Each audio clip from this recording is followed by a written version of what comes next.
So this morning I'm going to make my egg wrap sandwich. I've got my 10-inch frying pan here sprayed. I've got a slice of cheese that I'll be using. I'll be using 150 grams of egg whites and one of these smaller tortillas. So these are the ones that are actually going to fit into my pan. So I've put my eggs in my pan.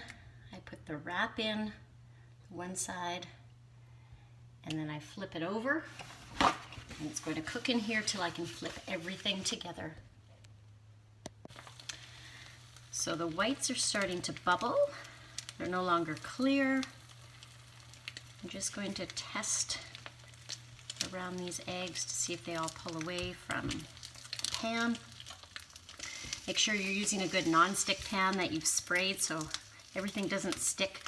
If you are not using a whole egg, there won't be any fats in these eggs. And when you don't have any fats, it certainly makes things harder to flip. But I think this looks ready. Getting under there, flipping it. This might remind you a little bit like French toast. Adding the cheese. You could certainly add some ham here as well, or you could use just half a piece of cheese. You could use no cheese, just depending on what kind of macros and flavor you're looking at for this meal. That looks cooked. And I just flip this over, give that cheese a chance to melt.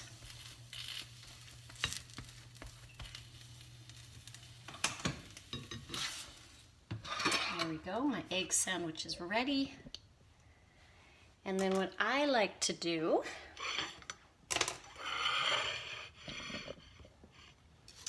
is just give it a cut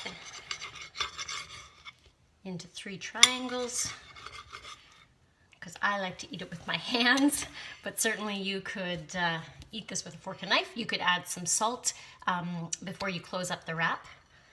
But there you go, you've got a great breakfast. Lots of protein in here, great flavor. You're getting some energy from that wrap, from the carbs.